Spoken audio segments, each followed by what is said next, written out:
Salam Nurani, hər vaxtınız xeyir olsun. Bəli, biz hazırda Azərbaycan Hava Yollarına məxsus Embraer 190 təyyarəsinin Qazaxıstanın Aktau şəhəri yaxınlığında qəzaya uğraması nəticəsində həlak olanların xatirəsinin əbədiləşdirilməsi məqsədilə poçt markası hazırda təqdim olunur və elə biz onun hazırda təqdimat mərasimində iştirak edirik və elə hazırda Azalın vitse-prezidenti İlham bəy çıxış edir və elə daha əvvəl, yəni tədbirin başlanğıcında Azərbaycanın dövlət himni səsləndirildi və daha sonra həlak olanların xatirəsi bir dəqiqəlik sükutla yad olundu.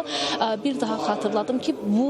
yəni siz elə indi operatorım sizə həmin kadrı təqdim etməyə çalışacaq. Poçt markası məhz elə orada görünür və ortasında sonsuzluq işarəsi var ki, bu da həlak olanların əziz xatirəsinin bir ömür boyu sonsuz şəkildə hər birimizin qəlbində yaşayacağına işarədir və indiki məqamda da elə həmin poçt markasının təqdimat mərasimi keçirilir və təqdimat mərasimində də həm Azalın əməkdaşları, yəni digər şəxslər, Azalın əməkdaşları iştirak edilir, pilotlar iştirak edirlər burada və paralel olaraq təqdimat mərasimi keçirilir və səhnənin ilə yaxınlığında da ekspozisiya kimi həmin poçt markasının özü orada yerləşdirilir və elə siz də həmin kadrı izlədiniz. İndiki məqamda qeyd edim ki, Azərbaycan Hava Yollarına məxsus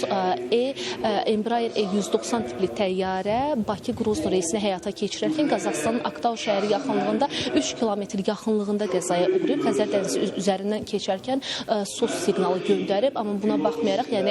qəzaya uğrayıb və indiki məqamda araşdırmalar təbii ki aparılır. İlkin təqdim olunan istintaq nəticələrinə əsasən Rusiyaya məxsus olan Pantsir S raket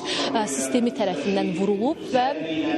təyyarənin göyərtəsində ümumilikdə 67 nəfər olub ki, onlardan da 5-i ekipaj üzvü olmaqla ümumilikdə 67 nəfər olub və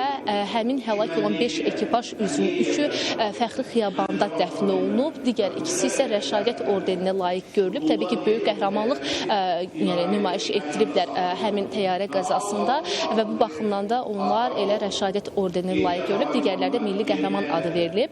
və indiki məqamda da bu tədbirin davamı olaraq ayın 25-i məhz elə Embraer 190 tipli təyyarənin qəzaya uğramasının bir ili artıq tamam olacaq ki, bu münasibətlə də, anın münasibəti ilə də ikinci fəxri xiyabanda bu mərasimdə keçiriləcək və indiki məqamda da məhz həmin həlak olanların, qurbanların xatirəsinin yad edilməsi məqsədi ilə məhz Azal və Azərpoçt birlikdə poçt markası hazırlayıblar və təbii ki, bu da elə dərin mənanı özündə ehtiva edir.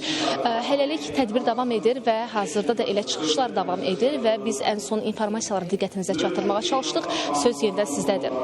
Təşəkkürlər Rəqsanə.